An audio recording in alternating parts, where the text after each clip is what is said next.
Fine, no.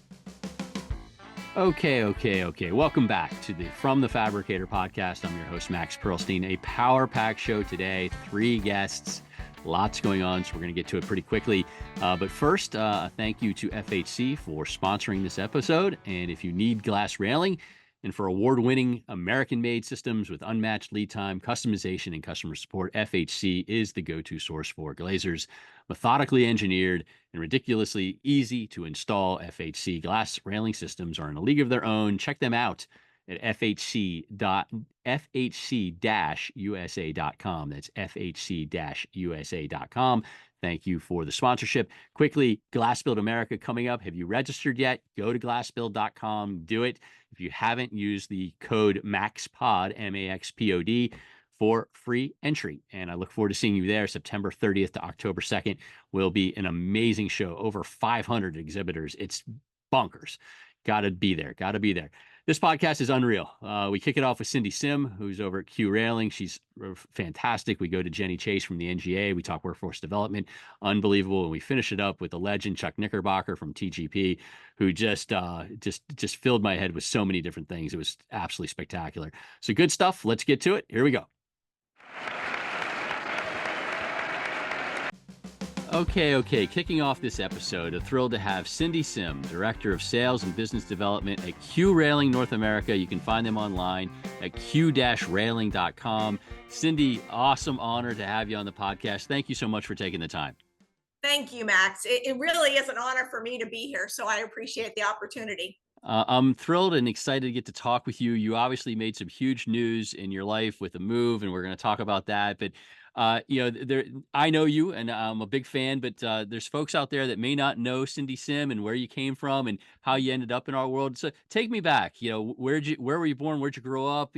How did you get to this wild and crazy industry? Well, thank you again. I grew up in Dana Point, California. I lived there the majority of my life. I graduated high school there, went to college, community college, went to graduate school, was on my way to be an attorney like the rest of my family. Wow. And took a hard left and went into sales and marketing. Wow. And, I've been incredibly fortunate in my career. I have always been in the sales and marketing capacity. However, what was really beneficial is going from industry to industry to industry. I've been in the financial industry. I worked with civil engineering. I worked with public safety, then obviously glass. And Right. It was really a wonderful introduction to being thrown into a brand new industry every probably 5 years or so. And it really, expands your perimeter of life. So then obviously led me to DFI, which has now led me to Q Railing. Gotcha. And we'll talk about that in a second. But so the whole family are lawyers, and you bucked the trade a little bit? Yeah, and that was, I mean, I'm talking extended family attorneys, Yeah. And I actually went to graduate school and I got my degree in criminology. And there's no other criminal defense attorneys. There's no other criminal component of practicing law in our family. Okay. But that was something I really was passionate about. And as I was working at the Orange County courts back in the day, Yeah. I realized it wasn't for me. It really wasn't. I'm glad I was able to have that path in college and graduate school, but it turned out that sales and marketing and being with customers and clients and getting out there is much better suited for me. Yeah, well, you have the energy of a sales and marketing person, but I do think you would probably outwork every lawyer because you have energy, for days. So I think you could outwork any other lawyer out there for sure. I love what I do, Max. I'm incredibly fortunate. The glass industry really welcomed me with open arms 10 years ago. And through those 10 years, I was able to develop relationships and I'm able to bring those over to Q Railing. And it's been very, inspiring. And I have this renewed energy and therefore the kind of the positivity just flows. Again, I'm very, very fortunate. Love it. Love the positivity. I love it. So Q Railing, talk about them a little bit because obviously a major name in the industry. Railings are really jumping. But what does Q Railing do? What's the elevator pitch out of Q Railing? Well, really, quite frankly, what we are is Q Railing provides a full service program. And I think that's really important to emphasize. It's a full service program to the glazing partner. Not only, do we provide, excuse me, not only do we provide engineering and shop drawings, we also provide glass and finishing and fabrication. So again, I think that's very important to note that it's not just components. We are your full service expert in glass railing. So we can take your project from cradle to grave, really supporting you the entire way. So that really is what differentiates us out in the industry, is that we are the railing specialists. Nice, nice. And with a lot more glazers and glass shops getting into it, you're able to kind of hold their hands through it. And, like you said, cradle to grave, that's a big difference. Absolutely. Right now, there's nobody else that I know of that does the cradle to grave approach. And that is what we're really going to come out strong with and really try to get out to the market that way again to differentiate ourselves. Love it, love it. And so railing is popular. I've talked about it on the podcast, more than a few times. What do you why do you think all of a sudden, because there's certain things that in the world that's taken off. Like you've come from the shower side, and that the HGTV made a big difference in the shower door side, because more and more glass shower doors. But what about railings? Why do you think it's taken off so much? Without a doubt, the railing industry right now is incredibly hot. It is the hottest trends with architects. We are seeing it obviously in residential, we're seeing it commercial, we're seeing it in multifamily, we're seeing it across the board. I think there's many reasons why. Obviously it's aesthetically pleasing, and probably that is, one of the most important factors. It is beautiful. And also glass has come so far. The performance requirements for glass have come so far. It's aesthetically pleasing. It is a wonderful design feature. And I think that the worldwide, it is a hot trend, not just here, let's say in North America, but we are seeing the uptick in glass railing projects worldwide, and it's really having an effect on all of our business. I think so many more companies are going after railing business because it is exploding. And it makes sense. I mean, natural light's such a trend, and it'd be Yep. crazy to have these big, doors or windows or whatever, egress, and then have a railing that's paneled, or the bars, the jail bars, you know. Yes. And so to have the glass makes sense, and then the systems, and then you talk about worldwide. Q Railing's a worldwide company, so you have a That's right. vision more than just North America or the United States. You see it all through the family company of Q. That's exactly right. We're headquartered in Germany. And so there is a lot of collaboration with all of the different locations. And again, I saw this prior to coming to Q Railing. I saw this spike of, architects designing glass railings. And I knew that this was going to be hot. And as I've now transitioned, I'm seeing it much more on a global level. And, this past week, I've been visiting fabricators, visiting glazers, getting out there, and everybody's talking about glass railings, for 2025. So Love it. exciting, exciting. Has it been drinking from the fire hose for you? I'm Yes. curious. Okay. Oh yes, Max, I'm not going to lie to you. The one thing, it was a beautiful transition with a lot of the same clients, a lot of the same customers, but it's learning new products Yeah. and products that I've never had to deal with. And it is learning, it's not just about fabricators. It is about glazers. Right. It's about metal fabricators. There's a whole new market sector for me to go out, and I think that is what is exciting as well, is there's so much more opportunity for Q railing, quite frankly, here in the United States than I ever imagined. So there's a lot of hustling I'll be doing.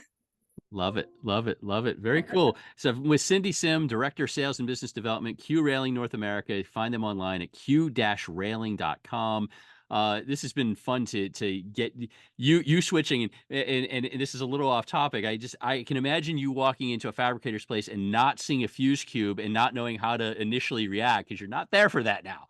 You know, That's right. That's exactly right. It's really it's a whole different sales cycle. yeah, And I think what's really interesting is when we approach these companies now, there's two models really. We sell components, which is a much quicker sales cycle versus the project sales, and that's right. really what is a huge opportunity for us out there. And that's what I mentioned, cradle to grave. Yep. But these project sales is incredibly different from anything I've ever experienced. So it is a different approach when you walk into these companies. Yeah, definitely. And I do think on the cradle to grave thing, I think for the industry, it's great because the more people we can get for, pushing glass, the better we all are. Yes, We want that's that. So, exactly right. so if they're a glass shop, they shouldn't turn down the opportunity to do the railing or push it to somebody else because they're missing out. It's our work. It's glass work. 100%, I 100%. love it. Love it. Yeah. All right, switching it up, fun one, and because you're a fun person, and I when I wrote this question to you, I was like, cannot wait to see what your answer is, and because again, your personality, your energy is off the charts. All right, pick two people, dead or alive, or even fictional, that you want to have dinner with, and why. I'm just very curious because you've got a lot going on. You're a very inspirational person. You're very focused, energetic. I mean, I have no idea where you're going with this, and I can't wait to hear. Well, I think I'm going to throw a curveball at you. Okay.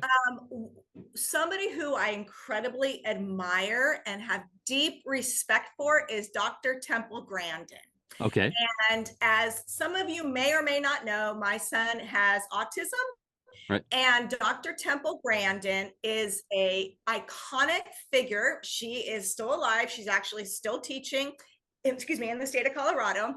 But what she has done for the autism community is unbelievable awareness. So to be able to sit down with her, to hear her story, to hear how she was able back, in the 1950s and 60s and 70s, what she has done for parents and our autism community is outstanding. And I Amazing. do wish more people knew her story, but she is absolutely someone I would love to have dinner with. Love it. Love it. All right, that's one, and that's a good Mhm. one too. And we should make that happen. She's still alive. We should make that happen. And number two, do you have a second one? She is. Yeah. She is. Well, it's funny. I have to quick sidebar. Yeah. I actually have seen her speak at two different conferences, and I went to go have her sign a couple of my books, and it was a 3-hour line, and there was no way my son and I could stand in that line. But kudos to her. So I will make it happen. I love it. I love it. I love um, it. so the other person, and honestly, this woman is another pillar that we all know very well. It's Oprah Winfrey. Nice. Oprah, I am of the age where the Oprah Winfrey show. I used to watch the Oprah Winfrey show back when she was in Chicago.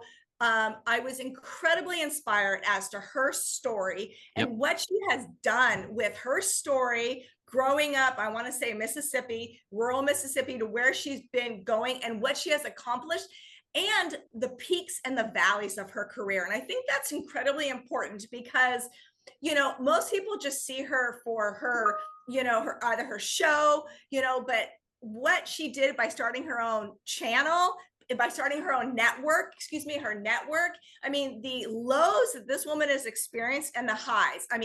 The utmost respect for the challenges she has faced in her life and how she's overcome them. And she is someone I absolutely look up to.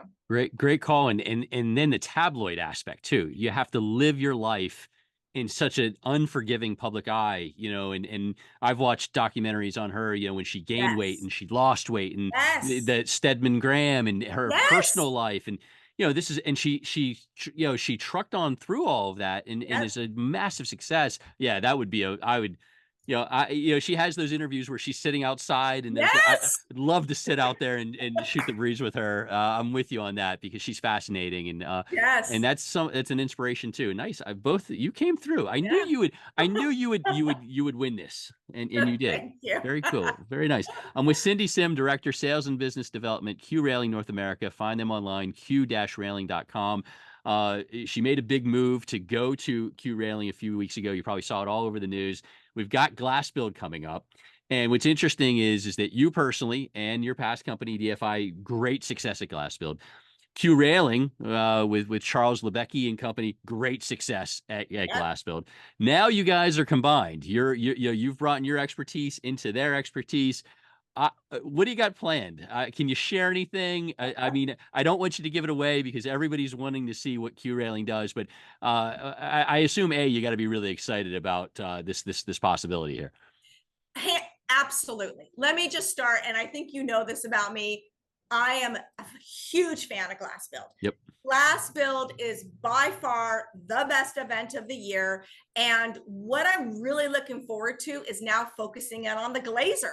Yep. And for so many years, I was focused in on the fabricator. And now my, prospect customer base is opening up. And Glass Build is where, as no joke, it is where it happens. Yeah. Okay. And so Charles is a phenomenal partner in this, Yep. and he is taking the lead, and he always does a great job. And we're really excited. I mean, this is it for us because I'm new to Q Railing. I want, us to shine. I want us to be seen. I want us out there. I would like to ensure that all our customers come. So we have quite a few things planned, but that, Glass Build is it for us and for me. So please stop by the Oh Q yeah. Railing booth at Won't Glass Build. won't miss it. Won't miss it. And Yeah. it's funny. I say in my speech, one of the things I always talk about is fortune is in the follow up. I'm a big Yes. believer in that, and I know you're a Yes. great follow upper. Yes. But the one thing I always admired about you was the way you were very proactive. Like, so going into Glass Build, the way you reached out to people, the way you were Yes. prepared for people, and so now with you having that matched up with what Charles and company have done and will do in the future, it's going to be amazing in Dallas. I'm looking forward to seeing what Q Railing has to show. It's going to be great. Well, thank you. Just kind of on that, you and I both believe follow up is the key. Yep. There's really not a lot of success out there without follow up, and there's always the pre-show, the show, and the extreme post-show. Yep. Each one is equally important and equally needs a strategy behind it. So follow up, follow up, follow up, 100%. And it blows me away how people don't. I mean, you've been around, so I'm curious. You've been around a lot of different industries. I'm blown away how people don't follow up on leads. It blows my mind. To be honest, it's industry. I mean, it's no different. I Okay, think, good to know. to be fair, I'm a salesperson, but Yeah, it's this is a lot of the salespeople. No matter what industry, I am floored by it too, because there's so much time and money and energy spent into the pre-show preparation.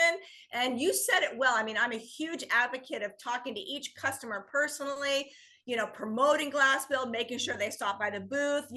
We've always, given out things. I mean, it's such an important show. Why wouldn't you do the follow-up? I mean, that's where the gold is, yeah, yeah, and seeing a customer or prospect one time at a show is not a sale to be made. It is about the follow-up. yeah, yeah. And like you said, the extreme post show.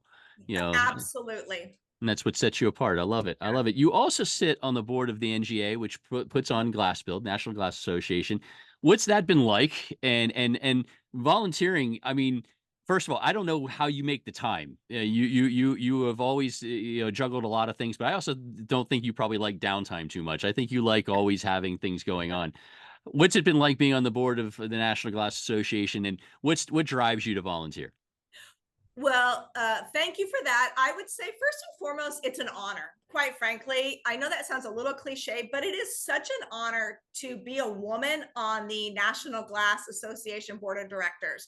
And I think what's important about that is, for so many years, the board was majority men. Yeah. And the fact that Nicole Harris is working, hard to ensure that more women join the board. So again, being asked was an honor. And one of the other things that I think is really important is my role. I represent suppliers.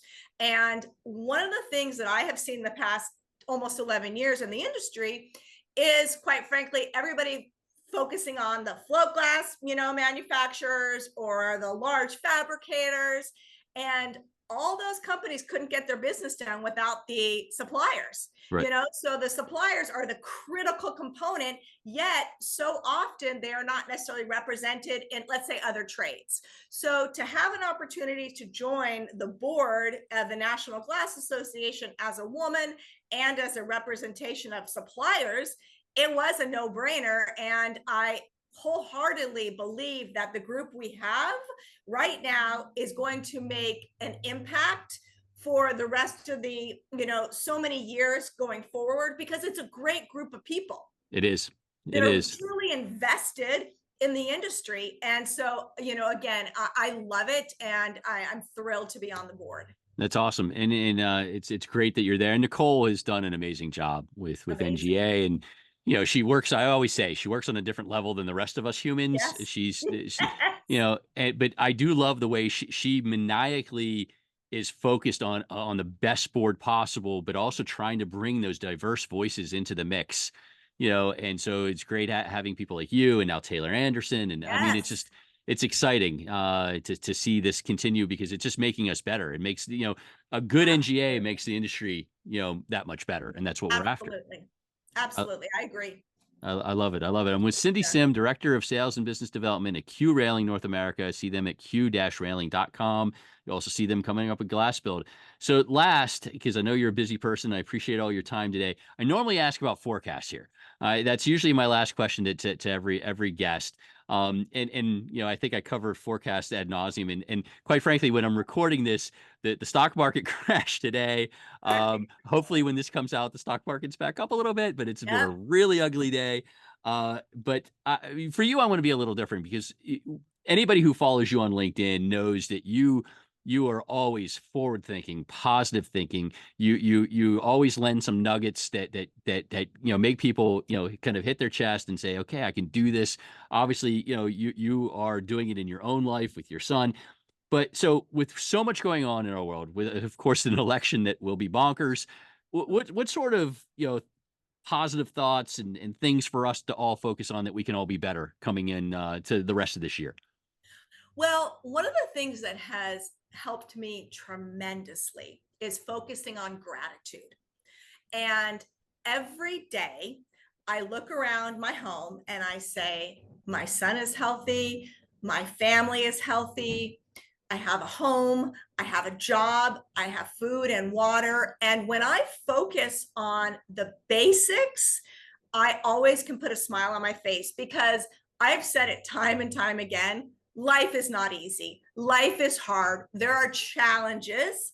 But when you sit back and you think about just your family, your friends, and the industry we work in, you can put a smile on your face. You can lift yourself up. I really believe the positivity within me is from my daily gratitude, and so what I try to do is not only in my personal life, but with, the team here at Q Railing, I really try to, positivity radiates positivity. So when I feel grateful for what I have, I try to spread that. But I also have to make sure that I do truly demonstrate gratitude every single day. And it sets me apart, mentally, without a doubt. I love it. And I love that, Yeah. a couple of things. I love that you share the way that you do online, Thank you. very, very effectively. And there's always something. And especially because, I love LinkedIn. I'm dedicated to LinkedIn. And for the most part, LinkedIn is really good because it's business pictures That's and right. project profiles. But I love when you mix in your thoughts in there. I Mhm. think that that's genuine. And I love just, kind of backing up. The whole thought of gratitude is fantastic because it's perspective. That's right. And I think we all lose perspective. And I think that's what my fear with coming into this November is, because it's Mhm. going to be, I'm on this side, you're on that side, and we're all going to fight. And, you're wrong, so on and so forth. But I think, like you said, the simple things, I've got a roof over my head. I've got a healthy family, I've got, blessings all around. I like the gratitude. I like what you're doing. And I assume, are you doing this verbally or non-verbally every day? I'm curious when. Generally it's Okay. non-verbally, but maybe late at night I'll say to my husband, we are so fortunate, and I think as parents of a special needs child, you really embrace the small wins Yep. and you are just so grateful, so much more. It is personally, I say it within, but every once in a while you just have to say it out loud. I love it. Well, Yeah. I'm thankful for you and all you do, my friend. Thank you. You're Thank absolutely you, awesome. sir. You are absolutely awesome. I've been with Syndi Sim, Director of Sales and Business Development at Q Railing North America. You can see them online at q-railing.com. You can also see them at Glassbuild, September 30th to October 2nd in Dallas, Texas. Sign up today at glassbuild.com. Syndi, I look forward to seeing you. I cannot wait to see what you come up with. It will definitely make the blog because it always does. Now, the question is, will it win Best in Show? Charles is in his laboratory coming up with something, I'm sure, right now. That's right. He is. Adding you into the mix, it's going to be very interesting. But I look forward to seeing you here, next month, end of next month, end of September in Dallas. Thank you so much for doing this. Thank you, Max. Again, I really appreciate the opportunity, and it's always good to see you, and you have a great weekend. Will do. Congrats again on everything. Thanks, Okay. Syndi. Thanks, Thank you. Max. Bye-bye. Okay, up next, Jenni Chase, Vice President of Workforce Development at the National Glass Association, NGA. See them online at glass.org. Jenni's an old friend. She's awesome. Thank you so much for doing this podcast. Yeah, for sure. Thank you for having me. Welcome to my home. Love it. Love it. I'm on a lot of calls with Jenni. She rarely puts the camera on. So those of you watching on YouTube, you're getting a glimpse that not a lot of people get to see. So this is pretty cool. Right. Yeah, Right. I love it. You're a longtime player in this industry, and actually don't look it because you've been around for a while, but you don't look like you've been around for a while. So kudos to you. Right. I have to start with your past, like where you grew up. I know you're out in Colorado, but where you grew up, and then how you made it to the glass industry and NGA. Yeah. So I'm from the East Coast. Grew up in Virginia and Pennsylvania. Okay. Went to school in Virginia, James Madison University. And believe it or not, this is pretty crazy when I say it out loud. My very first like professional job interview was with Nicole Harris, who is now the CEO of the Wow. National Association. So 22 years old, I was an English major in college. I wanted to be a writer, and we have the magazines at the association. Mhm. So, I have my little interview suit on. And yeah, I interviewed with Nicole as an assistant editor for the NGA on their publications. And that was what, 26 years ago. Wow. And I've Wow. been in NGA ever since, which is kind of insane. Since then, I did migrate to the Denver area. I've been here forever. It's, heaven on earth, in my opinion. Sure. But I've been able to stay with NGA for all this time. So I'm one of those people, when we say, like, once you're in the glass industry, you never Right. get out. I am You're one of them. positive of that. And I had no idea this has been it. So you were writing, and I know you were the editor of Glass Magazine, Yeah, and so I actually started on the auto glass side. oh wow, okay, So I was the editor of Auto Glass magazine for a long time, loved that side of the industry, and then switched over to the commercial side, was editor of Glass magazine, and then moved into kind of broadened my scope to overall content. So uh, led along with you and Sarah and Katie Devlin, all of the content for BEC and the Glazing Executives Forum, and events like that. And then more recently moved into education and training and now workforce development. So I've been able to stay with NGA for a really long time, but do a lot of different things, which, pro tip is really good at retaining employees. yeah, If but you have good people and you want them to stay, it's been really good for me to just learn new things and do different things. So yeah, but pro tip also is that you have such a wide range of experience in this yeah, industry. I do It feel makes like a difference, and now you move into workforce development, and you could talk the talk all the way across the different kind of horizons of our industry. So that's exciting. So that is true, especially coming from the magazine background because we work with installing companies, fabricated companies, suppliers. Yeah, it's been, and even having that auto background, just having the full scope of the industry is helpful. And I've built some relationships. Like, I mean, you and I have known each other for a long million time. years too. Yeah, yeah.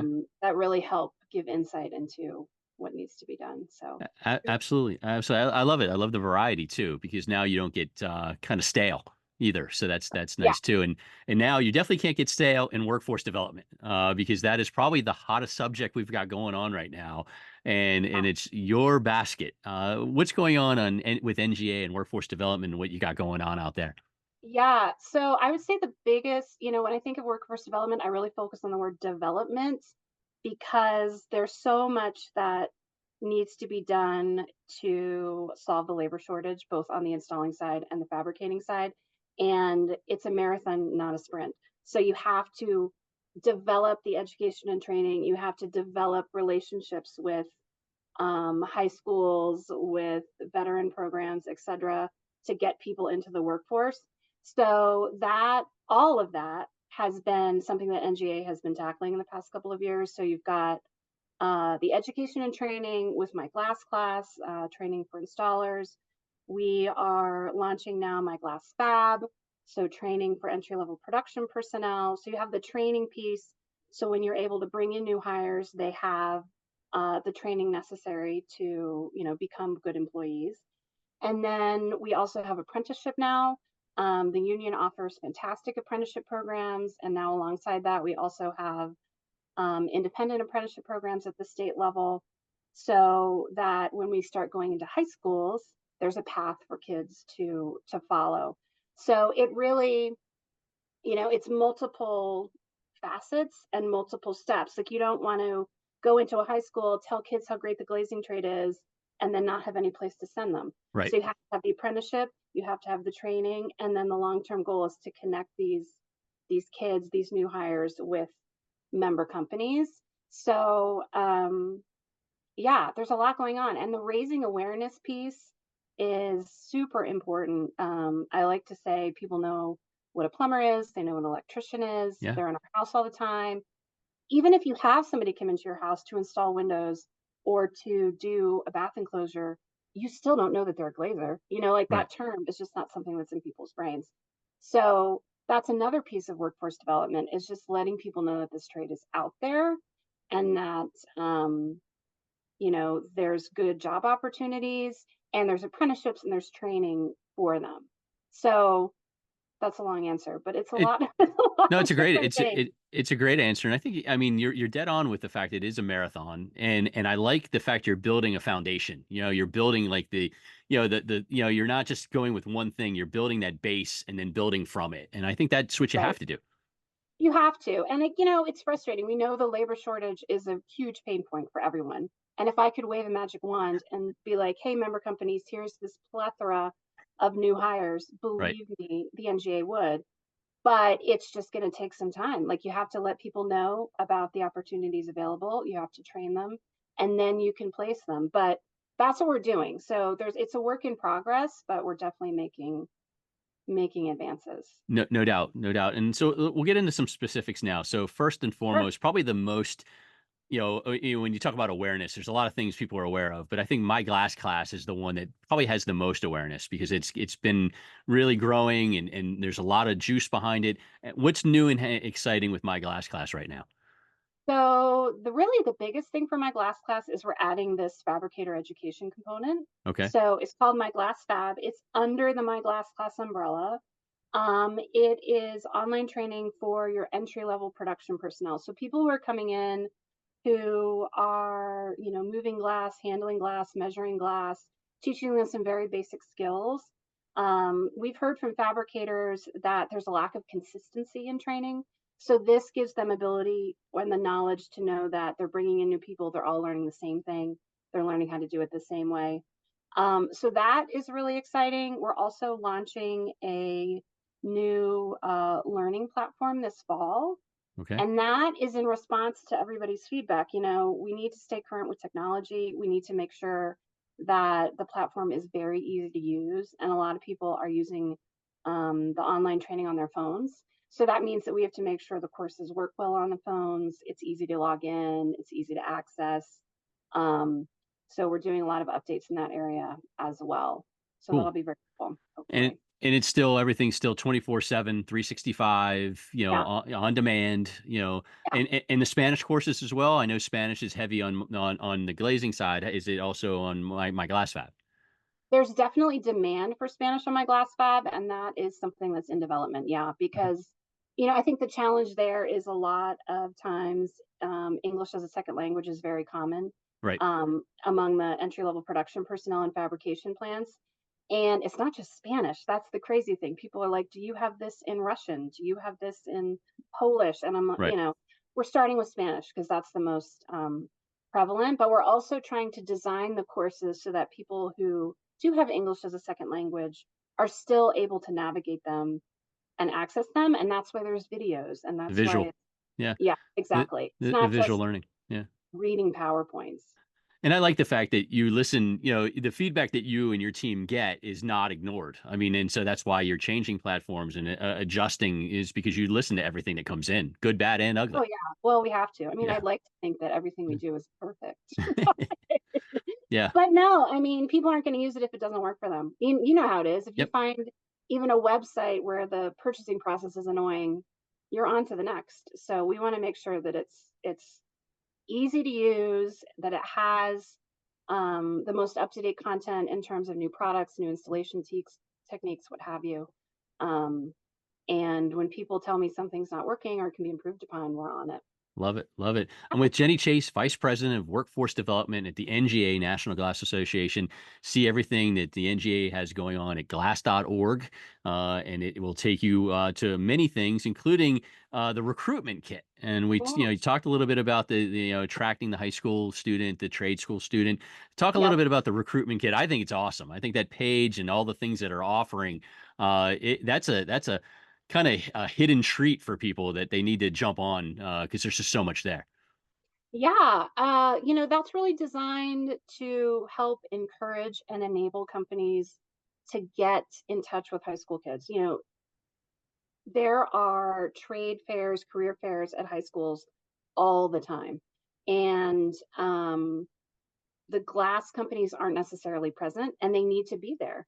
But it's also like, well, what does that mean? What do I do? So the recruitment kit is designed to literally walk you step by step. Here's who you contact at the school to find out about how to participate in a career fair. Here's how much it might cost. Here's the time you can expect to spend. Here's what you can realistically expect to get from it. Um, and then also leading you through what questions, how to talk to the kids. Yeah. Believe it or not, like I live with teenagers, so I'm inundated with all of the language and the trends and whatever. But if you're not, going into an environment with a ton of high school kids can be, I don't know if it's intimidating, but you're like, how do I interact with them? How do I make myself stand out compared to the guy next to me who's a plumber?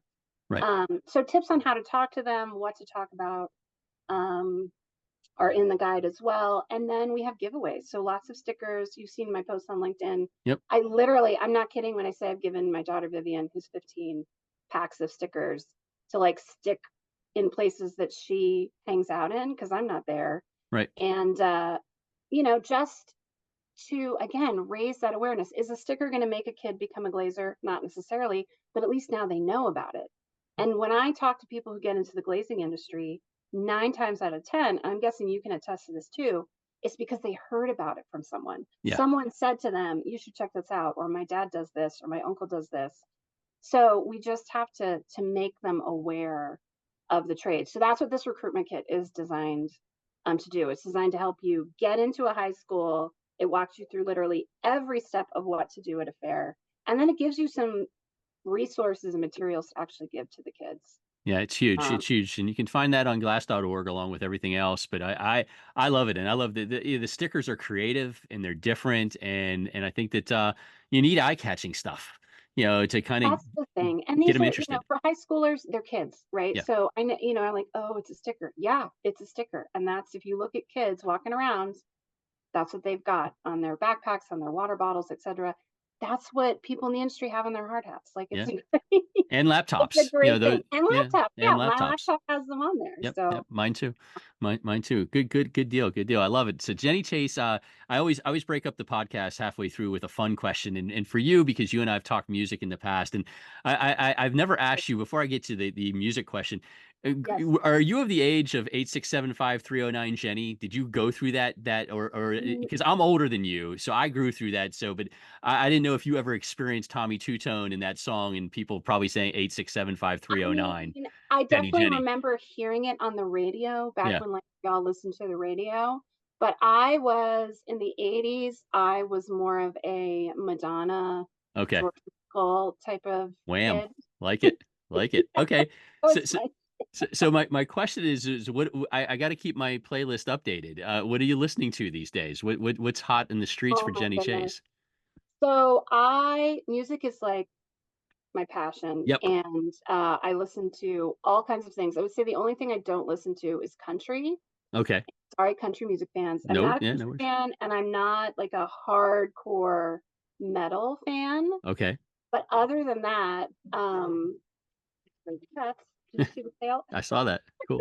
So, my thing is I love to go to concerts, like, we go to shows all the time. So, the last concert I went to was Stephen Marley and Damian Marley at Red Rocks, Wow. backed by the Colorado Symphony Orchestra, which was insanity. It was so good.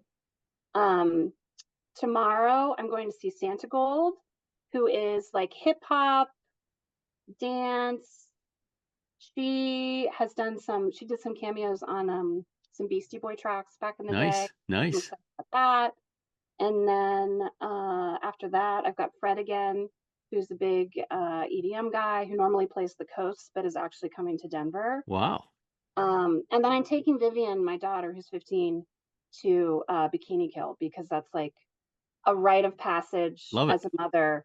You know, I wanted to be a riot girl when I was young, so I also like punk. So that's what I do. Like I have pretty much at least 3 shows a month. You So you I don't know if that answered your question, you but it did. definitely You run the gambit. I run. That's But for check out sure. Santa Gold. Santa Gold is chill and she's awesome. I'm going to see her tomorrow. So Awesome. And since you just saw the Marleys, did you see the Bob Marley biopic, the one that was in the I movie theaters? haven't seen that yet, but I heard it was good. It's well done. It's I well mean, done. it's amazing, like, to be in the Red Rock setting and to have his sons, like, they have their own careers in great music, Right. but to see how Bob's music still brings enormous amounts of people together and Oh, everybody yeah. knows every single word is phenomenal. Like, Yeah. it was really cool. Yeah. And So, I assume I've never seen a concert at Red Rocks. I assume that it's just an unbelievable venue for a concert. yeah, I mean, we're so lucky, you know, people travel to come see shows there Sure. because we have this beautiful natural amphitheater. And we're just really lucky to be able to go there. It's very special, and it attracts really high profile musicians because they want to play there because Oh it's such yeah. a good experience. So yeah, it's sweet. If That's you're a ever here, we need to go. absolutely. No, absolutely. It That's a won't bucket even list. matter what the show is. We'll just go Yeah, so you can have you know what? I would see anything there just to be at that venue. Yeah, right. I wouldn't even care if I was a fan of the music or not. I just because the venue itself is like a legendary venue. It's like the Hollywood Bowl and other places that you've always wanted to Exactly. see It's right up there. The a show at. gorge. It's pretty spectacular. I What love it. about you? What are you listening to right now? I'm similar to you all over the map sort of thing, but I have been going through like a little bit of an 80s mode lately, Nice. which is comical. A lot of 80s with it's funny that I do like Madonna's old stuff. So I just got done with Dress You Up and Like a Prayer and Into the Groove from Suddenly Susan, really old Madonna stuff. Oh, that's the best Madonna. Yeah. And then the Bon Jovi documentary was on and I watched that and I have gone down the rabbit hole of Bon Jovi. So it takes me into the 90s and 2000s and Right? yeah. So but I'm all over the map. I love my favorite group though right now is Linkin Park. I don't, and they're, Oh, you know, obviously, yeah. I was just saying to my kids that that is a group that I never saw in person, and I'm so sad that I miss them. Yeah. We'll never be able Because to. that's Yeah. phenomenal, and they've been so influential. Like, there's so much music now that clearly comes directly from Linkin Park. Like, Yeah. with the like, you hear it and you're like, these were kids growing up to Linkin Park, and they're emulating it. Like, A- it's And it's a Their great, musical influence is huge. it's a great workout music. And Mhm. you know, whether you're out on the road or on the treadmill or elliptical, you talk about getting the angst out. Oh, For me, if I have a definitely. bad day, that's what I'm listening to, and I just let it all out. And my family will come check Absolutely. on me and make sure I'm okay because I'm usually like grunting. But I love it. Good You know, stuff. another one for workout music, well, this is more metal. The band who played Gojira is the heavy metal band who played the opening ceremony at the Olympics. Did you see that? I did The not. Marie Oh, you didn't? So Yeah, there was this at the opening ceremony, there was this section of it. It was a Marie Antoinette theme, I and heard they about the had a Marie heavy Antoinette. metal Right. band Wow. playing, and their name is Gojira, and they're Okay. coming to Denver soon as well. They're a French heavy metal band. I will So check that out. check them out too. They're I, a little too hardcore for my taste, all but right, but I will my check that son's out. going to see them soon. Love it. Love it. Anyway, Love it. I could talk all day about music, Me so too. Me too. That's a that I may have to start a music podcast for. But back to the glass and glazing world with Jenni Chase, Vice President of Workforce Development, the NGA, National Glass Association, glass.org. You mentioned briefly about the apprentice curriculum. You want to yeah. talk a little bit more about that because that is something that is is newer and important in our world.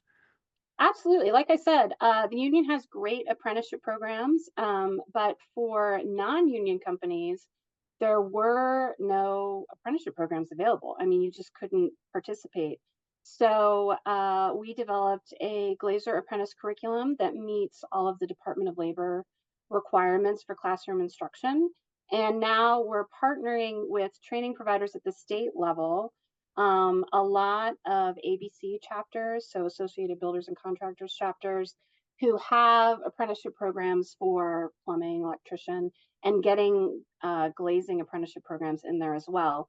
So now companies can have apprentices that qualify them for, public works projects that require apprentices. It can also, aid in this whole recruitment thing. You can show new hires what their path is. And that's also super important when you're recruiting kids into the trade. A lot of time parents in particular, I mean, we're both parents, Hmm. want to know, okay, well, what, you say you don't want to go to college, you want to go into a trade. What does that look like? And having an apprenticeship program, a 3-year Department of Labor approved apprenticeship program available, whether it's union or non-union, allows kids to say, here is my path. Here are the skills I will build. Here is, the level of expertise I will attain. Here are the wages I will earn. So it was important to make sure that that was available for all companies in the industry. And we're in, I think, 20 states Great. at this That's point. So building that up, and you can find information on that on myglassclass.com as well. We're trying to put everything in one place. So whether you're looking for installing training, fabricator training, or apprenticeship, you can go there and find it all. beautiful, beautiful. So yeah, for the education side of things, just go to myglassclass.com. For the rest of the NGA things like the workforce, recruitment kit, that's glass.org. And they're both kind of connected. So you can get to one from the other along For the way sure. as well. So cool, cool. So now coming up, we've got Glass Build in Yeah. Dallas, September 30th to October 2nd, glassbuild.com if you haven't registered yet. Lots of energy though from you and your staff. I mean, this Yeah. is something that you've got a lot going on. You want to talk about some of the big things that people could experience and see from Jenni and the workforce development team. Yeah. So for the first time, we will be hosting AGMT technician certification on the show floor at Glass Build. So to become AGMT certified, you have to take a written test, and then you also have to do this hands-on performance test. And that will be happening on the Glass Build floor. And this really gives people an opportunity to find out what it's all about. You might have heard about certification, you're not sure if it's something that your company is interested in or your techs are interested in. This will give you the opportunity to see it in person and really get a better understanding of what it's all about. It also gives us the very cool opportunity to bring in some high school kids to also see what glazers do. Nice. It's tough to get high school kids on a job site for all a plethora of reasons. Sure.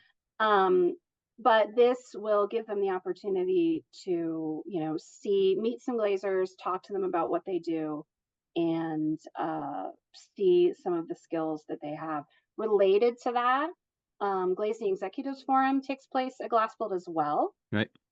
We are going to be doing a recruitment session there with Jody Martinez, who is on our board of directors, really active in this space. She is going to be talking to people about how to go into high schools to talk to kids.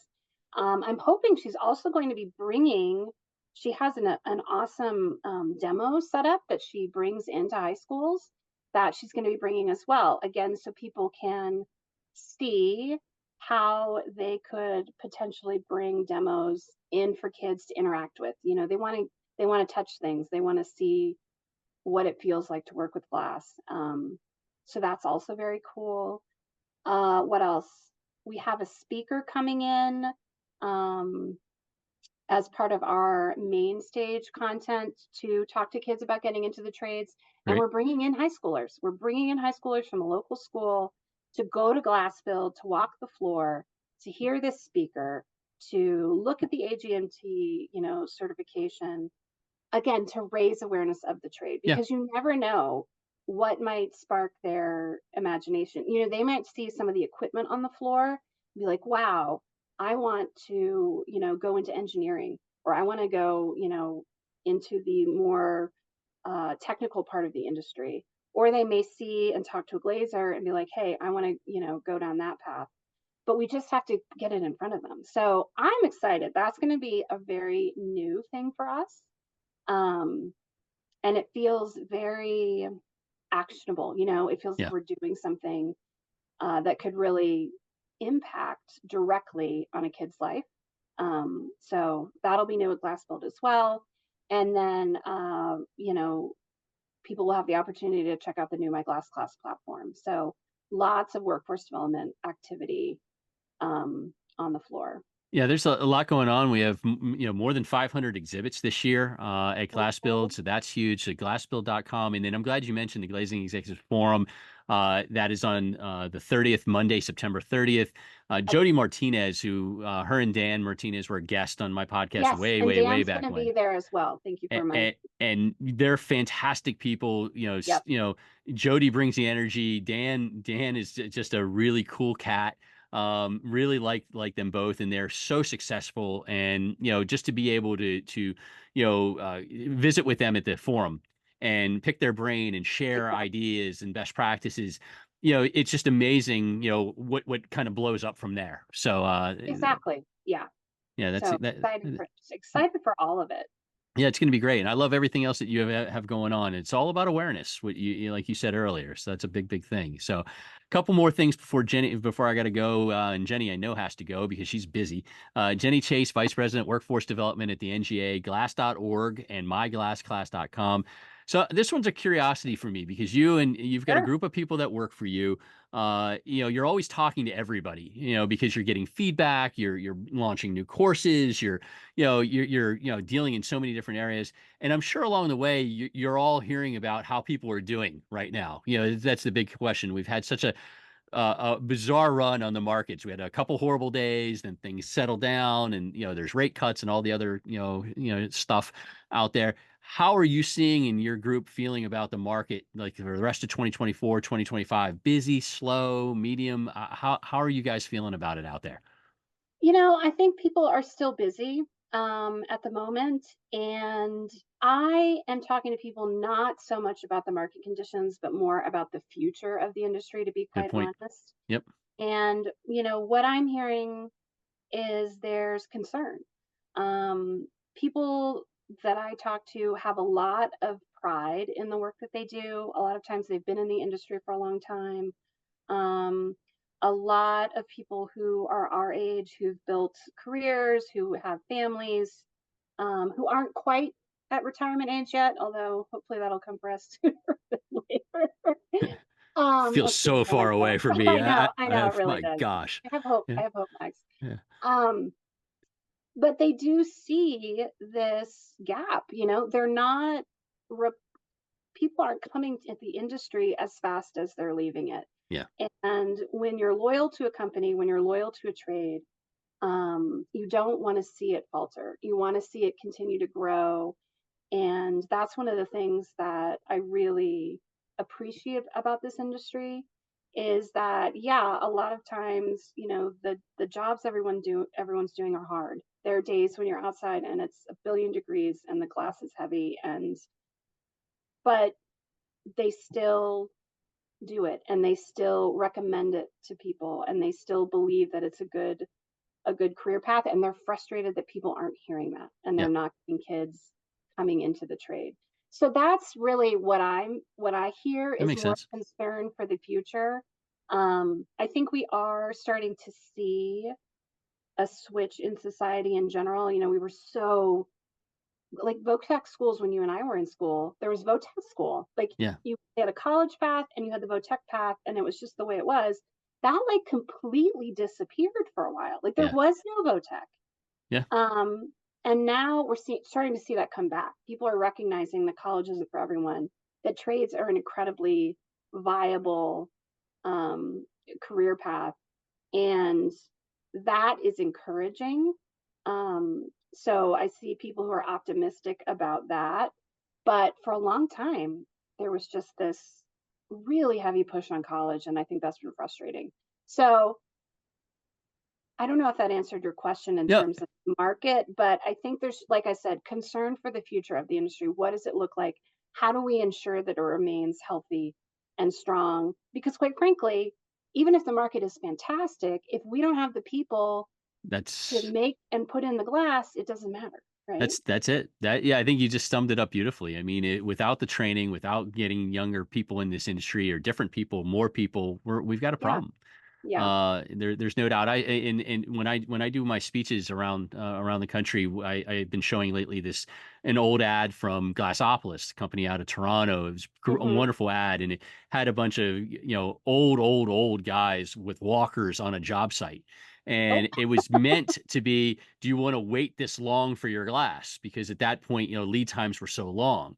Now that's the same. That's the people out on the job site because we have not backfilled it well enough, and we have to do that. And so I love what you've got going on at NGA. You're working hard to create different things, the workforce development, recruitment kits, all the training and just the energy that is being created around NGA and the staff to say, come on, we got to keep building this up. And then working with people like Jody and others at the local level. Kudos to you because, without it, we're in trouble. We're in big trouble. yeah. I think we are, and I know that so many people are passionate about their companies. They're passionate about their jobs. it you just need to step out and tell people about it. Like Yeah. so many people, all they need to hear when I talk to new apprentices, I'm like, how did you get in the industry? Someone told me about it. My Yeah. uncle told me about it. My fiance's dad told me about it. Just talk about it. I mean, you'd be surprised. It doesn't have to be this massive effort where you're, launching a whole recruitment campaign. If you don't have the ability to do that now, Yeah. just talk to people about it. And that can be as simple as going into high school. Yeah. Um, Yeah. so trying to make that easier for people. I love it. I love it. Well, NGA's And if doing it, you and are out there and you want to do this, yeah, please reach out to me and we will connect you with people who are doing it. We'll provide you with resources. We'll partner with you because that's what we're here as an association to do is to help. yeah. There you go, folks. I mean, I have a lot of business owners and upper management that listen to this, and definitely take a listen and a hard look at it. Look at glass.org, look at myglassclass.com, reach out to Jenni and her team. And obviously there'll be a glass build, so you'll be able to visit with them. But good stuff, Jenni. I really appreciate it. Real important show coming up and an important stretch for our industry. We got to keep getting better. And I love what you and your team are doing to get us better. Well, thank you, Max. We appreciate you as well and all that you do for the industry and giving us the opportunity to get in front of folks. So thank you. Awesome. Awesome. We'll see you in a few months at Glass Build. Thank you so much. For sure. Take care. Thank you. Hey glaziers and fabricators, FHC, the frameless hardware company, is here to support your business. In addition to offering a complete selection of glazing tools and supplies to get the job done right, we design, engineer, and manufacture a comprehensive offering of frameless shower door systems, heavy glass doors, aluminum entrances and storefronts, architectural railings, transaction and display hardware. Privately owned and American made, FHC prioritizes you, the customer. You now have a choice. Visit fhc-usa.com. Okay. To wrap things up this month on the From the Fabricator podcast, I am absolutely honored to have Chuck Knickerbocker, a good friend of mine, known him a long time. He's a legend, friends. He's a legend. Curtain wall manager, technical glass products. You can find them online at www.tgpamerica.com. Chuck, thank you so much for joining me.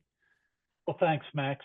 I started getting involved in BEC when you were the head of when you were the president or whatever your position was with BEC. This is back like 2004, 2005. Yes, exactly. Maybe even earlier, but you've always been a role model for me, Max. The things you do with the industry, and then following on that with the not the podcast, but the blog for the longest time. I've always admired your contribution to the effort, and I must say that you and Matt Camper, did me some good back when you did Matt's podcast. What was that, February or March or so? So I appreciate the equal time opportunity, if you will. Absolutely. Matt's a great guy. And we do go way back, Chuck. It's funny that doesn't seem that long ago, 2004, 2005, but it's amazing. It's 20 years. Yeah. Which is nuts. But so let's start though. Where did you, this is one thing I know you have some East Coast ties, but I don't know them all exactly. Where were you born? Where'd you grow up? Where'd you go to school? How'd you make it to today? Born and raised outside of Philadelphia in a small burb called Collingdale, pretty blue collar town at the time. I think my dad had only white collar job of the people I knew. A lot of tradespeople and whatnot, but we had a small senior high school. Okay. And I saw the seniors drafting when I took a drafting class in 7th grade. Nice. And I was hooked. They were drawing house plans, and I thought I wanted to be an architect. Went home, asked my parents for a drafting set for Christmas, and followed that through high school and took the ACTs and got a letter from a school in Milwaukee School of Engineering, and went off my freshman year to do their architectural engineer training, and then learned I wasn't going to be an engineer, didn't want to be an engineer, and transferred. I did my freshman year, met my wife my freshman year. Nice. Went off and married her after I served an LDS mission, and then came back to Milwaukee and went to UW Milwaukee and got a degree in architecture. Okay. I started working on a master's degree to that end. I took a construction emphasis, if you will, and thought when I got out, we were 2.5 kids into a family. I was dirt poor. I needed to get out and get a job. So I started answering, at the time, no internet, got Sunday subscriptions to all the big papers between Atlanta, St. Louis, Minneapolis, and points east, Boston, Philadelphia, Cleveland, wherever I thought I could look for a job. And it just so happened that the guy who hired me in Dallas, Bill Swango, put an ad in the St. Louis Post-Dispatch. Right. I think he was trolling for Couples at the time. Couples was a big play at the time, for sure. Yeah, this is the late 70s, early 80s. Huge. Yeah. And so I went to Dallas, interviewed with him, and fell in with him. I was absolutely impressed with his approach. Olden was a complete turnkey operation. They did everything from, they had their own systems. The only thing that they bought out was Connier Storefront. Okay. But they did estimating, fab docs, shop drawings, did their own fabrication, and did their own installation. So it was a great place to learn the business from top to bottom. Yeah. And that's not an opportunity that exists anymore. I was there for about 9 years, and Wausau Metals made me an offer, and I went to Wausau for 4 years, and then over to Minneapolis and worked at Harman in their engineering technical services. Worked on Getty Museum, San Francisco Airport, the International Terminal. Sure. I worked on the fringes of the Kuala Lumpur job and got to go over there for a week. Did you? Okay, that's something. But after Harman, I went to Kansas City and thought I wanted to get out of the glazing business and worked in the architectural sheet metal business. One of the jobs I worked on at Harman was IBM's corporate headquarters, coordinating LBL and Zahner's material. And so when I decided to leave Harman, I called Bill Zahner and asked if I could use his name as a reference. And he said, "No, I'll hire you first." Nice. "Oh, hell no, I'll hire you first," was his quote. And he Love did. it. So I worked there for a while and then left in 2002, went to CDC in Dallas. Right. There's a story I'll tell you some other time about why I didn't go to CDC when I left Olin, but Charles Cliff asked me when he interviewed me why I didn't come to work for them. And CDC is still the preeminent consulting outfit as far as I'm concerned. Yes. I still talk to a lot of those guys, but then TGP came trolling after me. They had an exterior wall product that they hadn't really knew a whole lot about. I don't know if I can tell the story or not. They put windows in their own building and they leaked in a new building. Hey, at least it was for themselves. Yeah. Well, yeah. And they recognized they didn't have that skill set in-house. So right. I went up there not really knowing whether I could sell steel curtain wall or not. Right. And when I saw their systems and saw that they really knew how to keep air and water out of the building with what they were selling, I thought I could help them bring that to market. And so that's how I got there. I'm doing estimating, I'm doing sales support, I'm talking to engineers and architects and customers, helping them understand the systems and its capacities. So I love it. I love it. And so I met you were at CDC when I met you for the first time. Yeah. And then we carried on through your time at TGP. And the one thing I've always admired about you, and we were kind of together in some of these fights, whether it was something, whenever we would see something that was bad for the industry, you would either ping me or I would ping you, and we would chat about it via email or jump on the phone together.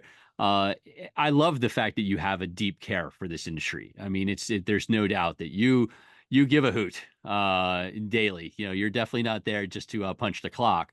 What do you think right now we're doing well, and what do you think we need to get better at as an industry? And then after we're done with that, then we'll get into the steel curtain wall and some of the other stuff. But I'm really curious from an overall industry standpoint, since that's what kind of attracted me to you and you to me in a ways that we both fought for the industry and still do. What are we doing right? What are we doing wrong? Well, I think there's Bill Swango gave me a great piece of advice. You never want to burn a bridge. And so I was walking the hall at CDC one time and walked by the conference room. And I thought, boy, that guy in there looks like Greg Carney. I had known him when he had first gotten into the biz. Right. When I was at Olden & Company and within the first 2 years. And he smiled and he got up out of a meeting with Charles Cliff and Don Earnhardt, came out and shook my hand. And Don and Charles both told me later, that's why you get hired, is because of the relationships you have with people. Yeah. And that's the thing that keeps me involved in this industry. People just tend to want to do it right. Yeah. And that's the main attraction. There's several good things that we're doing. I love the commitment that the industry people give to Ghana and now to NGA. Yeah. That's absolutely critical. The glaziers feast off of that. They live with the results of what the committees do and whatnot. They set those standards. And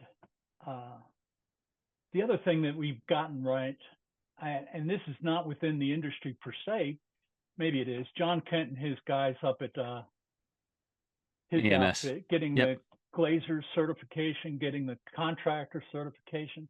That's absolutely, I wasn't a big fan of the glazing certification when when he first brought it out. Tracy Rogers tried to do it for a while within Ghana, I think, but it was really John and his guys that ran with it and got it going. Jeff DeLava and Ben Beeler. Yep. Ben Beeler have done an excellent job of getting that going and up and running. And I'm interested in seeing how the next generation, this is level 1 certification, where they go to get level 2, level 3 going. And that's coming. That'll come too. What we need to get better at, your favorite subject and mine, energy. Yes. I love the fact that NFRC has figured out a way of putting the glass, the spacer, and framing together to figure out a U value. Now, if we can just get them to include spandrel, whatever that spandrel is, whether it's glass, you can't build a unitized wall that has a vision light and a spandrel light and tell me that the spandrel framing doesn't impact the vision glass framing, and vice versa. So spandrel with insulation, I wish we had the resources internally to figure that out within the industry. But I think NFRC's done a nice job of trying to get at least a start. But now it's almost been 15 years since they've launched the CMA and whatever it is they're calling it these days. I wish they would do take the next step for us. Would be nice. I don't know if we'll see that, but we can hope, right? We can hope. Yeah. I'm with you on. I mean, the whole energy aspect. We know we have to get better at, and it's a challenge. And I appreciate your comments on both sides. On the positive side, on what Ghana and then leading into NGA does, and then what Jeff and Ben and John Kent, AMS, NACC, AGMT, just a powerhouse. Really, really smart stuff and good stuff. Very good stuff. I wish we had it back, in the early 2000s. Can you imagine how much further we'd be as an industry if we had that then? It may have saved companies. It could have saved companies when we had the crash in 2009, 2010. If they had those tools in place, that they would have understood some of their finances. Well, and if you'll recall, my whole blog sort of took off from, I went to BEC in 2010. We were in the middle of the Battle of the Wall. Yep. We didn't know how that was going to sort out. And I had listened to you and Greg Carney and others about, they're running roughshod if we don't get on top of this. And I just kind of blew it off. Then I came back to Seattle and looked and listened to an NFRC podcast, and I almost died because everything you guys were saying, I finally saw for the first time, and the light went off. And I wrote a letter to the editor. I don't remember if it was Glass Magazine or US Glass and Metals, but the fallout of that was getting to write the blog for the 9 or 10, however long that was. Tremendous years, I think. Yeah, tremendous blog.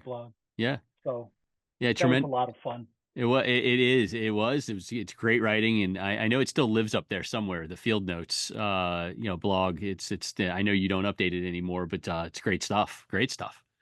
Well, it was fun because I'd go out into industry events, or TGP customers would call on me and said, "Where have I heard your name before?"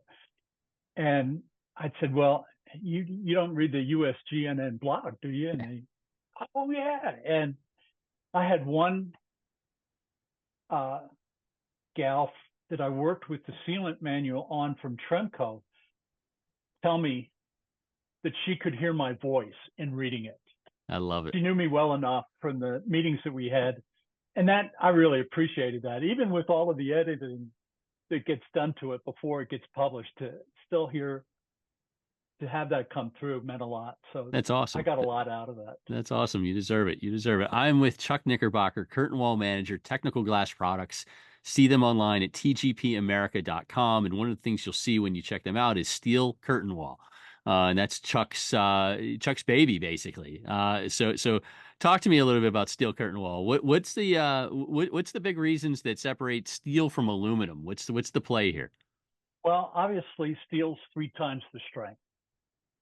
So that means we can do smaller shapes, generally about 2/3 the size of a comparable aluminum shape to do the same work. So that has a lot of attraction to the architects, obviously. Yeah. Smaller is less is more, right? As the saying goes. So that was one. And translating that out, we can support larger lights of glass. Which is the trend and has been the trend, right? Yeah. Yep. And we don't have to cut new dies for glass thickness changes. We can do everything from 1/2-inch monolithic to 3-inch for a glass thickness. Wow. So the triple glazed or the combination of however that works out, quadruple glazed, you name it, we can support it without having to change size. And there's 2 products. There's a standard product that's a rolled product that's comparable to aluminum pressure plate systems. The real advantage of the steel is the excellent air and water performance. And this is what I had to get into when I first came on board. My second interview, they gave me the opportunity to pick apart their wall systems. How does this work? And there's a gasket that goes across the face of the steel that keeps all the air and water out in the glazing pocket. We get 0.01 for CFM on a air test. Wow. Wow. We've tested up to 20 and 30 PSF for air for water penetration and passed. Nice. So being able to do that sold me on the systems that I could present them to architects and glaziers and say, these systems work if you have the right application. The other option is for laser welded shapes. We can do anything from 2 to 8 inches to 40-inch deep structural steel shapes that look like extrusions when they're done. None of the rounded corners, none of the roller marks that you get with HSS steel. It doesn't have to be clad. We can paint it and make it look like a curtain wall member. So we can do, tallest span we've done in a single member is 40 feet. Wow. With the captured glazing. We've done some structural silicone stuff now up to 35 feet. So we're rocking and rolling. The problem with steel on structural silicone is you can't put the structural silicone to steel. So we do a cassette toggle application to get the same air and water performance. So you are rocking and rolling, my friend. That's yeah. I assume you've got to be from when you started to now. I mean, the growth has been amazing of steel. Yeah. We don't do enough of it. We're trying to do more. Allegion's acquisition of Unicell recently is going to open up the timber. Right. It's a whole nother angle, right? To a capacity that we didn't have before. I mean, obviously we're a steel fabricator. We can't fabricate wood. We don't know the first thing about detailing it. So that's a great addition for TGP and Allegion to bring that to market. Love it. Love it. Good people at TGP too. And always a huge fan. So a couple more questions before we let you go. Just curious on codes these days. And any codes out there particularly bothering you? Any codes out there that you're like, hey, I like that. I think that's good for us. Well, it's always the question I always have when I listen to Tom Culp's updates. Right. When do we reach bottom? I get it. They've tried to ramp up, make the codes tighter, get the performance up, but where's bottom? We've gotten great responses from the glass people in terms of how the glass performs. The frame people are a little bit behind the curve, I'm afraid, with trying to get that taken care of. I see some thermal breaks in steel now that have some possibilities, but they're a little bit, I think the frame people, aluminum guys too, I mean, besides the struts and the pour into bridge there's not a whole lot more you could do to the aluminum frames, right? So that's a big challenge going forward further. But I'm not as tuned into the codes probably as some of the others like Irmela and Tom are. Sure. But that U value always gets my attention. And where's how far down can we go with the U values? It's a good point. It's going to keep going down, down, down. That's Yeah. there's no doubt. All right, so I always break things up halfway through the podcast. I'm with Chuck Knickerbocker, curtain wall manager at Technical Glass Products. See them online at tgpamerica.com. Fun question for you, my friend. You mentioned earlier about growing up in Eastern Pennsylvania. I did mention earlier, huge Philadelphia Eagle fan. So, favorite all-time Eagle player and your prediction for them for this year. Well, when my brothers see this, they're going to take exception. I'm a Phillies and Flyers fan too, not so much a Sixers fan, but Gotcha. I get a lot. The Eagles have been fun. Vicky hurt her knee a couple years ago, and we went to the orthopedic surgeon. They had a copy of Nick Foles' Eagles signed jersey on the wall in that office. Right. And I stood there as the orthopedic went by, and I said, "Can I steal this?" And he said, "No." Now I know who's going to take it. So, love it. Nick, anybody who brings a Super Bowl to Philadelphia, I have a copy of the Sports Illustrated Philly special cover from that Super Bowl up on my bookcase as I'm looking at it. I should have brought it over here to show you.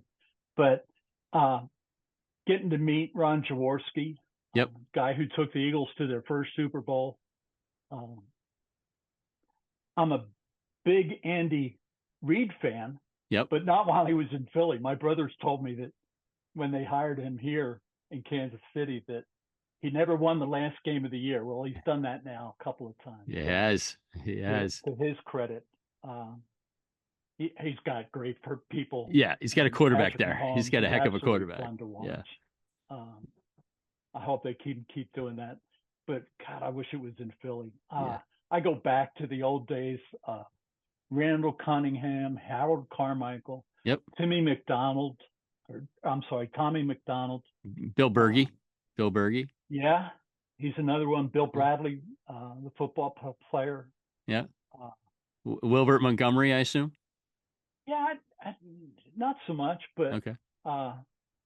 My son bought me a Reggie White jersey. Gotcha. Good taste. So record for this year. What do you think they're doing?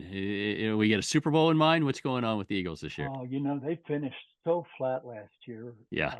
I went to the Thursday night game here and sat through it, and it was the last game in 8 that they won. Wow. I think they can compete, but I need 2 Philly victories each year. Having moved to Dallas, my kids and now my daughter has married Cowboy fans. I just need 2 wins a year, please. Both over Dallas. Got it. Both over Dallas. Okay, and then you're happy. 50 split I can live with, and 0-2. Yeah, but anything above those 2 wins is a cush. So. I love it. Very cool. Very cool. I always count on you on the Eagle side of things, and I love it. A couple more questions for you. We talked a little bit earlier about BEC. You got involved with me back in the early 2000s, and then you took a role there. You took a major role, which you held for a long time. You were a technical chair, and you were very, very involved. What do you think was your most, your favorite accomplishment while you were at Ghana? And then, why should people get active in organizations like NGA now? Well, I've gotten to work on a lot of the publications. Greg Carney was at CDC that I referenced a minute ago to talk about writing an estimating manual, and Don Earnhardt led the CDC effort in that regard, and I wrote a couple of those chapters. But then I got involved in writing the sealant manual when it came out, I think in 2005, and then I got to work on the update of the project manager's manual, and then the biggest thing I got handed when I got to that technical chair position was the curtain wall fenestration systems manual. Yes. And that thing that took us forever, but that's I'm glad my name's inside the cover on Should that be one. should be dang proud of that, my friend. I Uh, mean, all of them, but but there that were a one, lot of people that contributed to that. and Don't that get one me was wrong, but that's that a was a big one for monster, me. though. That is a monster. That is Yeah. that's a heck of a document, heck of a So resource. there's been other things. The update to the estimating, we're going through that now. The BIM one, I'm a Yep. big fan of BIM. I wish I was 20 years old again and learning computer-aided drafting to learn Yeah, how if you to were do back in that. if you were in seventh grade right now, you'd be asking for BIM, BIM models instead of a Yeah, drafting kit. yeah, because I think the opportunity to do away with shop drawings and FAD tickets and just put everything in one model. Interesting. Yeah. I if I could if I became a head of engineering somewhere with that as a task assignment, that would be fun to do. I started to see some of that at Harman with 3D modeling or 3D modeling of the grid, Right. but primarily to assist in the fab docs. We found a way at Harman of cutting about 9 months out of the fab docs by setting up a grid process and an interactive database to help draw the parts. And that saved that 9 months and $1 million of drafting. So that's where I started to catch this idea that BIM might have something to it. Yeah. Yeah, definitely impressive stuff that you accomplished and continue to accomplish because you're still active. That's the beautiful thing, and I appreciate that. I admire you for the, for the time. Yeah, and I think my involvement on BEC was primarily because this was a great way, outside of wherever I was working, contributing to the industry and payback. Yeah. As technical chair, I asked leading president of a large glazing company why his people weren't contributing, and he said, "I'm not training my competitors." Yep. That's a great point. And the industry people, the manufacturers, they do a great job of helping write the documents. I think where the glaziers can really help, and I get that they don't have the resources. If you think about a small glazing subcontractor sending somebody to BEC or making the commitment to serve on a BEC committee, that's huge to their bottom line. Yeah. Yeah, it is.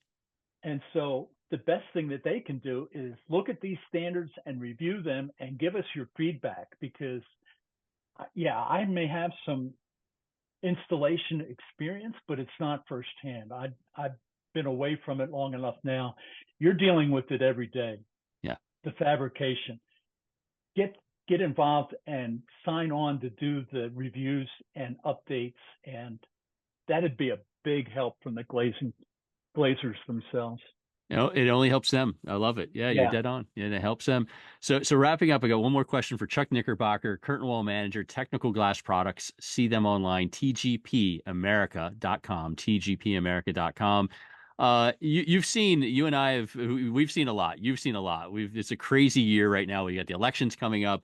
What do you feel for the rest of this year in 2025 forecast wise? I know you mentioned earlier you want to see some more steel curtain wall, but what's your gut telling you? What's your mind telling you on what the market looks like over the next year? Max, I'm not very good at reading tea leaves.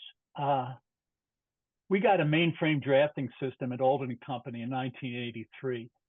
Okay. And I interviewed with the developer to take a position to train architects to use that thing. And I told him at the time that we'll never draft on laptops, on personal computers. Right. So I'm not real good at that. The only that thing was I've accurate. ever done, that was pretty accurate at the time, though. I remember at the time, right? I mean, we were at the time we were doing things on cassette tape. That's how you would record. And before it moved to floppy disk. So trust me, you're fine at the time. You're fine at the time. At the time. But given just a few years, I mean, desktops and all of that took off to the point where I'm drafting on I've got a CAD file open, I've got a bunch of PDFs, it's amazing. I've got Outlook open, and I'm doing this. Yeah. The horsepower in these machines now It- is it- just it- phenomenal. but I think though, I think your gut can tell you what you're feeling out there. Because I mean, I don't. It's not like I'm holding you to this prediction, and we're putting No, money on it. But I do think that it's one of those things that you start. That's the reason I'm asking is because you've been around long enough where I think you can feel the way the wind is blowing.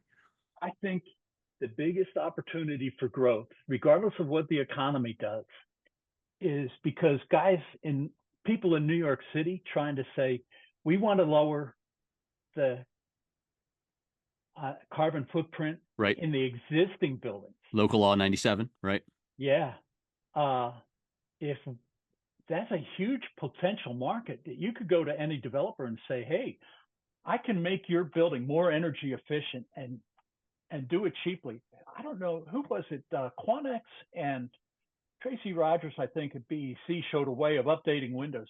I've been in this business now 40 years, and some of the jobs that I did originally with 1/4-inch vision glass, with 1/4-inch spandrel glass, Yeah. Those buildings need to be updated, as much as I hate to say that. A lot of those Dallas And jobs, a lot of those yeah, buildings in Dallas that you used to haunt when you were at CDC in the early 2000s all need updated right now. yeah.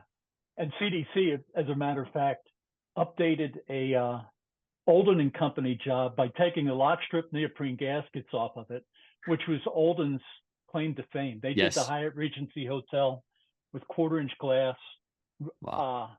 mirror silver reflective glass, LOS 108, 1-108. God, I'm old. No, I love it. No, I love this. And This is great. and that that low E now, I wish reflective coatings would come back, but I don't know that they will. But Hey, everything comes back. that Mirrors come back, in the interior. So everything comes back. yeah, Everything comes just back. think of the pool of existing buildings that are out there. That's I think you're dead on. I do think, well, one is the DOE, who I'm not a fan of. I've said many times, the DOE has put out $2 million to help a retrofit contest. And I think that, they see it, but I think you're dead on. I think for our industry, the existing stock, the existing buildings that need updated so badly, I think should be something that will keep us busy no matter what the economic headwinds are. Yeah. If there are, it's just assuming that there are, just because I think this November is going to be pure lunacy and just want to get through it and get me to the other side. My brother's big into politics and following this. We're lucky to live here. No matter what happens politically, we always come through with it. We've had some yeah, really good presidents. We've had some mediocre ones. Yeah. James Buchanan, the only president from Pennsylvania, probably gets consistently rated at the bottom of any top to bottom list. And whoever's in office, they'll get rated, and then we'll move on to the next person. And now it might. We've had a couple of elections now where we could elect a woman, so I can't say the next guy. Yeah, it's the next person. Yeah, and I love the resilient line though. The word resilience and resiliency that kind of paints our industry to a T. We are a resilient industry, no matter what. Sometimes to our own frustration and our own demise in some cases, but we are resilient. That's for sure. Well, I've seen that a number of times in my own career. Olden and Company switched from lock strip neoprene gaskets to unitized and captured systems. Now, Kynar Paint had a lot to do with that. Right. But here I am in the steel world. You couldn't have told me when I was in aluminum that I was ever going to work on steel. I mean, you gotta change, you got to adapt, and the things that keep air and water out of buildings have to work regardless of the glazing material, regardless of what you're using. So true. Some of those things carry over and are easily extended one to another. I love it. You nailed it. You covered a lot, and I love picking your brain every time I get to talk to you. And I look forward to seeing you in person one of these days. Chuck Knickerbocker, Curtain Wall Manager, Technical Glass Products, TGPAmerica.com. Thank you for doing the podcast. I love, again, chatting it up with you, and thank you for all you've done for this industry and continue to do. So keep it up. Yeah. And Matt Camper, it's all your fault. So It is all Matt Camper's fault. Love him too. My friend, thank you so much thanks, for the Matt. time. Thank you. Okay. Thank you very much to my guests this month, Syndi, Jenni, Chuck. Super stuff. Really grateful for all of them. Before I end the TV section of this month's podcast, both Apple TV shows. One that's come out while I'm recording this today. First time it's coming out, a show called Bad Monkey. I'm looking forward to watching it. Vince Vaughn is starring in it. I like Vince Vaughn. So I have high hopes. Again, it seems like empty calories. I'm all for empty calories these days, called Bad Monkey. And then just finished Presumed Innocent that was on Apple TV. It is a remake from the movie that had Harrison Ford in it several years ago. This one has Jake Gyllenhaal. I think it's Gyllenhaal or Gyllenhaal. And interesting, not bad. Kept my attention. Some of the critics didn't like it. I liked it. Presumed Innocent, both on, that's on Apple TV as well. So that's your TV section. Again, a thank you to FHC for the sponsorship for them with glass railing. If you need American-made award-winning systems, FHC is your go-to source. They're methodically engineered, easy to install. They got the systems for you in a league of their own. See them at fhc-usa.com. That is it for this podcast. I'll be back in a few weeks with another one. I thank you so much for supporting it, and we'll see you next time. Oh, the music is stopped.